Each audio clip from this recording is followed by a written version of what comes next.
आपकी यादें बदल सकती है, आपका दर्द खत्म कर सकती है और आपको वो बना सकती है जो आप बनना चाहते हैं।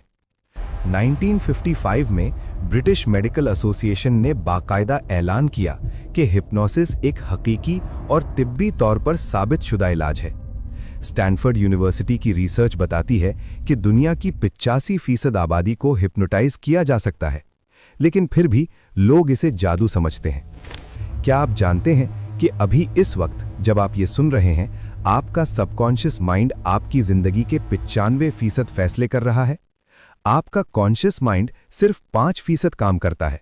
तो सवाल यह है कि अगर आप इस 95% तक पहुंच सकें तो क्या होगा? 1845 की बात है। स्कॉटलैंड के एक सर्जन डॉक्टर जेम्स एसडेल ने इंडिया में 300 से ज्यादा ऑपरेशंस सिर्फ हिप्नोसिस के जरिए किए, बगैर किसी दवाई के, बगैर किसी एनेस्थीसिया के। मरीज मुकम्मल तौर पर बेदर्द थे। जब वो वापस स्कॉटलैंड गए और ये बताया तो लोगों ने उन्हें झूठा कहा।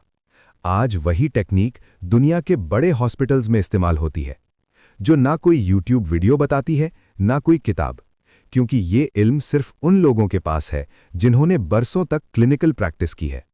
सबसे पहले सबसे बड़ी गलतफहमी दूर करते हैं। हिप्नोसिस कोई जादू नहीं, ये कोई नींद नहीं, ये कोई बेहोशी नहीं, और सबसे अहम, इसमें आपका कंट्रोल कभी नहीं जाता। हिप्नोसिस दरअसल एक नेचुरली अकरिंग ब्रेन स्टेट है। आप दिन में कई बार इस हालत में जाते हैं। जब आप कोई फिल्म देखकर रो देते हैं, जब आप गाड़ी चलाते हुए कहीं खो जाते हैं, जब आप कोई किताब पढ़ते हुए वक्त भूल जाते हैं, ये सब हिप्नोटिक स्टेट्स हैं। दिमाग की 4 हालतें होती हैं। बीटा, जब आप जाग रहे और सोच रहे होते हैं। अल्फा, जब आप रिलैक्स्ड होते हैं। थीटा, हिप्नोसिस की हालत जहां सबकॉन्शियस माइंड खुल जाता है। और डेल्टा, गहरी नींद। हिप्नोसिस आपको थीटा स्टेट में ले जाता है और यही वो जगह है जहां असल तब्दीली होती है। तसव्वुर करें कि आपका दिमाग एक बहुत बड़ा घर है। इस घर की ऊपरी मंजिल पर कॉन्शियस माइंड रहता है। ये वो हिस्सा है जो सोचता है, तज्जिया करता है, फैसले करता है। लेकिन इस घर की बुनियाद में नीचे एक बहुत बड़ा तहखाना है। ये है सबकॉन्शियस माइंड। इस तहखाने में क्या है? आपकी हर याद, पैदाइश से लेकर आज तक, आपकी हर आदत, आपका हर खौफ, आपकी हर ख्वाहिश, आपके जिस्म के तमाम ऑटोमेटिक फंक्शंस, दिल की धड़कन, सांस, नींद, सब कुछ। अब सवाल यह है कि क्या आप इस तहखाने का दरवाजा खोल सकते हैं? हिप्नोसिस वो चाबी है जो ये दरवाजा खोलती है। हार्वर्ड मेडिकल स्कूल की एक स्टडी में यह साबित हुआ कि हिप्नोसिस के दौरान दिमाग के वो हिस्से एक्टिव हो जाते हैं जो नॉर्मल कॉन्शियसनेस में कभी एक्टिव नहीं होते।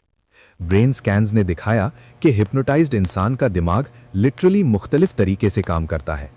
और यही वो वजह है कि हिप्नोसिस वो काम करता है जो बरसों की थेरेपी नहीं कर पाती, क्योंकि बाकी थेरेपीज कॉन्शियस माइंड से बात करती हैं।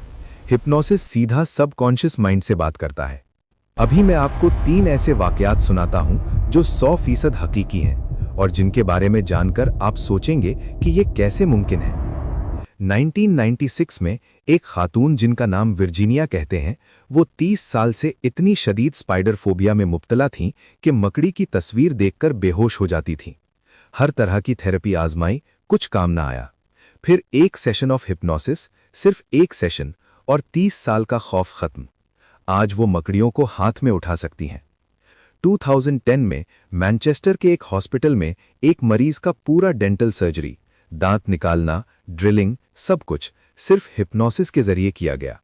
मरीज को एनेस्थीसिया से एलर्जी थी। पूरी सर्जरी में उसे कोई दर्द नहीं हुआ। वो बात करता रहा, मुस्कुराता रहा।